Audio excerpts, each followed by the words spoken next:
you know, I'm going to dedicate this talk to Jay Stark, Ross Ulbricht, and John McAfee, you know, three martyrs that kind of brought the free software, the crypto movement to where it is now. And yeah, so this talk's called like Manifesto for a Dark Renaissance, but it's also, you know, I was here last in 2019, and I did a talk called Post Maximalism, which was like, oh, you know, where's the direction of cryptocurrency going towards? So, you know, at the time it was my friend Ashley Tyson who invited me, and who, you know, co-founded the Web3 Foundation, and she wanted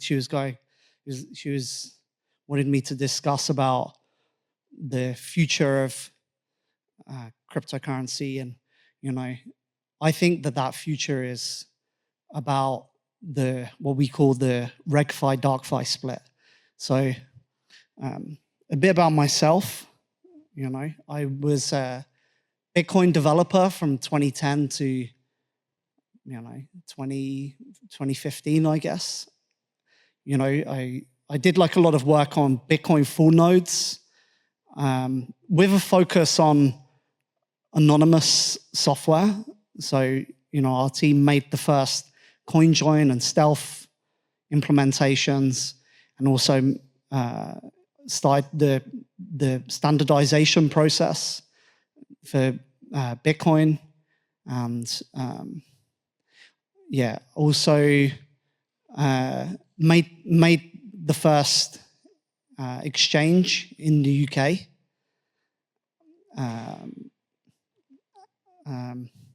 Also was in the YPG in Syria, and also we worked on Assange DAO, which raised 55 million to free Assange.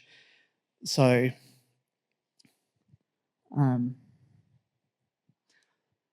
we all know that the government is lying to us, and nobody trusts the government. And yeah, they're like, the government is a bio-industrial war machine that literally hates you, and collaborating with it is dangerous. Any person in cryptocurrency who advocates for collaboration or for regulation is an enemy of the people and must be absolutely opposed. And they want you to be afraid, because that's how they can control you. We're winning. We're going to see the end of globalism in our lifetime. They did that. That's what the MI6 was doing in Ireland. You can even read it on Wikipedia if you don't believe me, because they created satanic rituals to make people feel like there was bad juju, there was bad vibes, and, you know, we need to go back to normality. You know, they want you to be afraid because we're winning, and we have P2P tech, we have anonymous money that can be sent anywhere in the world at any time.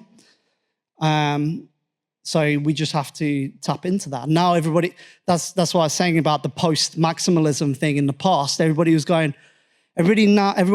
went after the money, and then FTX happened, and then people go, okay, oh, that was really bad. Like, they're going, oh, that's really bad. Like, we need to have a moral revolution in crypto. And they're like, stuff in their pockets and going, oh yeah, buy this thing. So it's like, yeah, you know, everybody pointing, going, oh, there's something wrong, but everybody's still playing the same game, really, when we have to mobilize. I wish I could put this meme up. It's so good. I've got the perfect meme for this. Wait, it goes like this. There's like a black-faced Wojak at the top, and he's like the doomer, black-eyed Wojak, and he goes, the world is going to shit, and the great reset AI takeover is coming, and we will be reduced to soulless automatons. Death cannot come soon enough. But then it has the Wojak in the bottom, where it's like a dawning sun, and he's basked in sunlight, and and he's smiling, and it goes, holy shit, the matrix is collapsing, and more people are waking up. What an amazing opportunity to unite and build a more beautiful world. So there has been a definite vibe shift recently, like where everyone's like, oh yeah, the Overton window has shifted. I remember when I was, years ago, when I was a teenager, that I was hacking, and I downloaded OpenCV library, which is image recognition library. So I made my webcam track my face and my eyes, and I was like, oh, that's cool. It only took 10 minutes to build. And then I was reading that in London has the highest rate of CCTV cameras in the world. So then I was like, oh, the government is obviously using this. And I was telling everyone, I was like, oh, the government's spying on you. And people were like, oh, it's conspiracy. Then when the Snowden thing came out, then everybody suddenly was like, oh my God, the government's spying on us. It's like, oh yeah, the hackers have been saying this for years.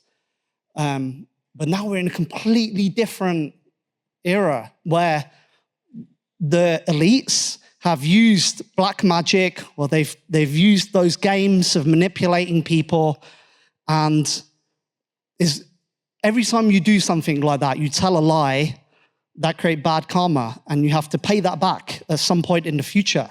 And they've done that so much that now everyone goes, everything they're saying is a lie. It's all rubbish. Like, it's just noise. So we're no longer spellbound by that. And yeah, everybody's now like, oh, we want to do something.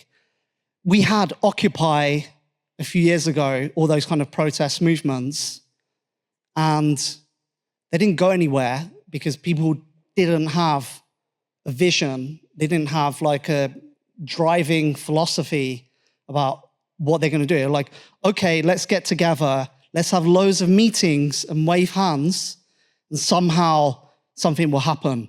And they did a lot of protests and etc., but nothing emerged out of that.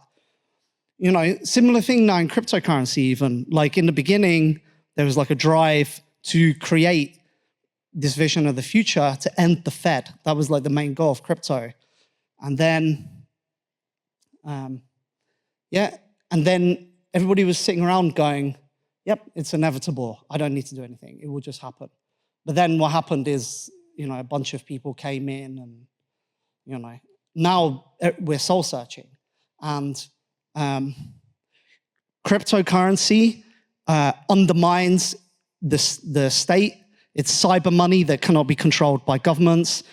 You know, private cyber money issued by markets, digital markets, is much better than fiat money issued by governments.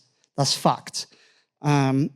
So, of course, they oppose it. You know, anytime we do something, which if they try to shut you down when you talk, it means you're doing something good. In fact, the more harshly they respond, the better the thing you're saying is, because it's really provoking people.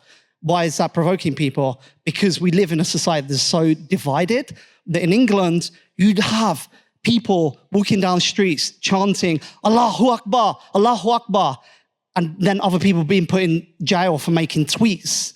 And then Americans are going, haha, English people, and they're posting pictures of eagles to, you know, like brag. But then Alex Jones was put in jail, sorry, not put in jail, he was sued $1 billion, like $1 billion. And, you know, the Odyssey people, odyssey.com, which is the alternative site where people censored from YouTube go to, the SEC sued them into bankruptcy. They had to sell it because they were completely bankrupt. So what, are you telling me that if I say the Twin Towers was fake, that someone's going to come and go, oh, my brother was in the CIA and he was in that tower. I'm going to sue you for $1 billion. So ridiculous. I mean, that's not even what democracy is about, really. So peer-to-peer technology, it's coming, and it will change everything. Imagine this scenario where you are being oppressed, like a new authoritarian government comes into power. Maybe it's already happened. Maybe you live in Iran, for example, and, they start putting your friends in jail. They start oppressing you. What do? Okay, you aggregate wealth online into anonymous DAOs. And you form a movement and you communicate anonymously and, organize anonymously online and, transfer wealth and trade. So that's like the tool of freedom. That's why it's the ultimate hedge for the apocalypse that's coming. I say apocalypse, but it's more like the decline of Western civ, which that decline ends in a multipolar world order. But so this is what we've been building on DarkFi. We have the world's most anonymous chat in existence, peer-to-peer, completely anonymous. You can change your nickname. There is no linkability between messages. It's completely anonymous. And also it's peer-to-peer, and you can run it over Tor. So you can't, why can you change your nickname? Well, we wanted to be able to talk about the project and not incur liability. That's what happened with Tornado Cash, where Tornado Cash, they had the internal chats on Signal, and they said, you were saying this and you were saying that, so therefore you're the CEO or you hold responsibility. So that brings liability on people. That's how they can put you in jail. So we have this chat application. You can change your nickname, and they can't trace it back to you. And if they go, you said that, you go, well, it wasn't me. It could be anybody. And we also use cryptography to stop spam. So if you stake a key pair, and then you can post every 10 seconds, for example. And if you post too much, then you get slashed. So it's a deterrent against spam. And then also, we didn't want to use GitHub. So we have our own task manager, which is anonymous and peer-to-peer. That's the one you see at the bottom on the left. And so you have your task manager, and you can organize. You can even use it as a kind of forum or a chat system. We have anonymous swaps in the bottom right, although they both look the same probably to you. But we have anonymous trading, so you can trade with people. And then at the top, on the right, we have the world's first fully anonymous DAO, where it's completely on-chain. Nobody can see the identity of anybody in the DAO. Nobody can see what the proposals are, the actions of the DAO, the voting of the DAO, the amounts involved in the voting. Everything's completely anonymous and hidden. So the DAO can call any smart contract. It can receive money. It can transfer money, etc. So it's completely anonymous DAO, which enables. I think, like in 2020, there was this whole thing about squad wealth, which was like the whole, Olympus DAO 3-3 meme, which was saying like, when we mobilize as squads for freedom, we can achieve bigger goals and bigger objectives. And this is what crypto is about.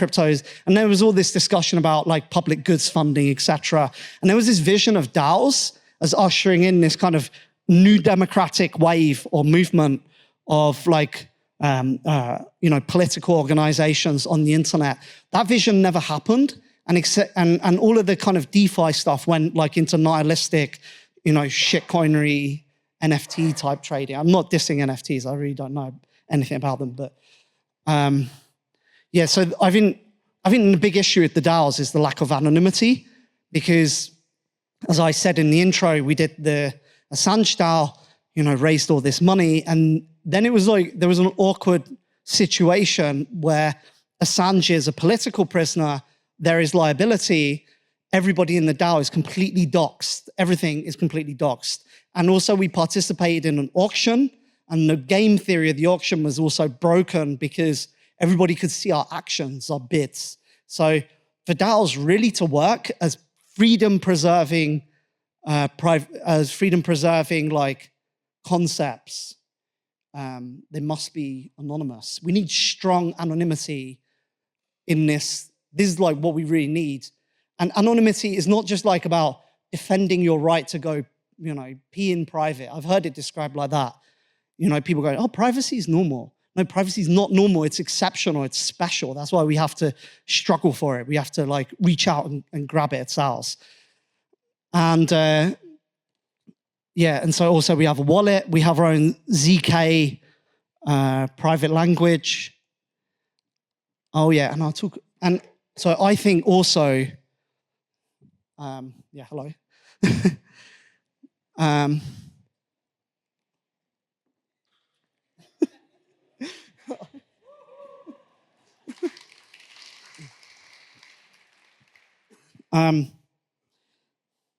Yeah, so we made the dark wallet in 2013, which was the first web wallet. It was like an anonymous, coin mixing Bitcoin web wallet, which this project, DarkFi, actually comes from Dark Wallet. You can actually go on YouTube and see, Dark Wallet. You'll find the original video from 2013. And that's quite interesting politically. It's the origin of Bitcoin maximalism. Bold claim, but it's true. I'm sorry, I create that thing. But yeah, the dark wallet was the first time there was a web wallet. And as soon as we kind of put that out there was like immediately 6 web wallets just instantaneously created. And the original idea behind that was you'd be shopping on the internet and you'd see something and you go, oh, I want to buy that, click. And your web wallet would open up and you'd approve it. We don't actually do that anymore on the internet. We now use QR codes, but that's where kind of MetaMask came from. And the MetaMask model is broken because, you've got these people hosting a website, the website's centralized. People are like, oh, let's make a decentralized, RPC or, blah, blah, blah. And it's like, it's very messy. But basically the web, I was saying the other talk was post-maximalism. Maybe this talk is like post-web, or like, no, the web was a mistake. It was like something we did that was like bad thing. It's just like really shitty design, really not minimal, not simple, just bloated, poor engineering, overcomplicated. It makes people brain dead. That's like a problem with modern software dev. So anyway, the whole MetaMask thing as well is just very ugly.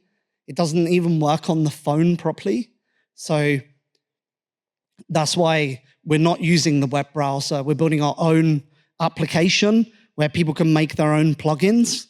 And also, I think the applications we use today are really ugly. Like, for example, like if you look on Signal Messenger, just so much white space everywhere.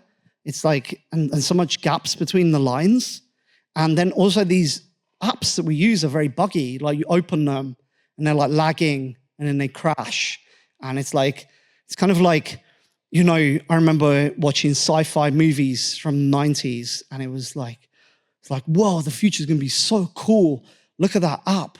And then the reality of what we got today is just like, oh, it's corporate Memphis, like dancing, colorful people, and it's all white everywhere, and it's just ugly. So we want to bring that sci-fi vision of technology back. Like we want to we want to like, that's why we're like creating our own native UI in OpenGL, which we can make behave exactly like we want and make it responsive and smooth. And also like the vision of what technology should have been. So the inevitable consequence of all of this is the RegFi-DarkFi split in crypto. That's why we have the name DarkFi, which is RegFi is fragile. Their whole strategy comes down to, sucking up to governments, like asking to be treated well, etc. And as soon as the government responds harshly to them, it causes an outflow of liquidity. Because, like, imagine those VCs, they're like big institutional VCs. They get their money from money printing and the big banks, basically. They own most of these projects, the RegFi projects. And, they don't want any bad shit to happen. Like, they don't want to disrupt the status quo because that's legal liability. And as soon as the government kind of goes, casts its gaze upon it, then, those people get scared and, go into AI or something else. But the DarkFi thing is anti-fragile.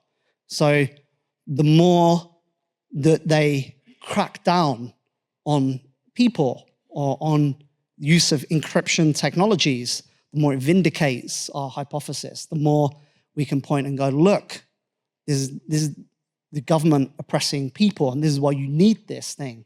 And they can't eliminate it because it's technology.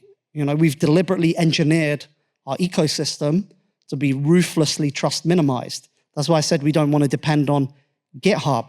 That's why we don't want to have our chat to be attributable to us. It's why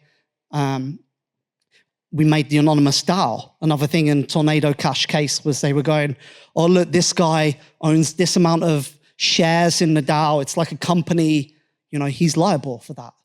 So the dark forest, so the name DarkFi comes from the director of the FBI, James Comey, in 2013, talking about the going dark problem, which he said that the mass proliferation of cryptography threatens to create dark zones in the internet, which are impenetrable to law enforcement.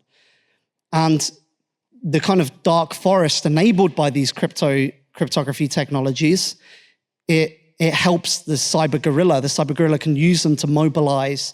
It can use it as cover and concealment, and it can to defend freedom. So we're inextricably linked to the health and vitality of the forest is the cyber guerrilla. It's simultaneously dependent on and a defender of the dark forest.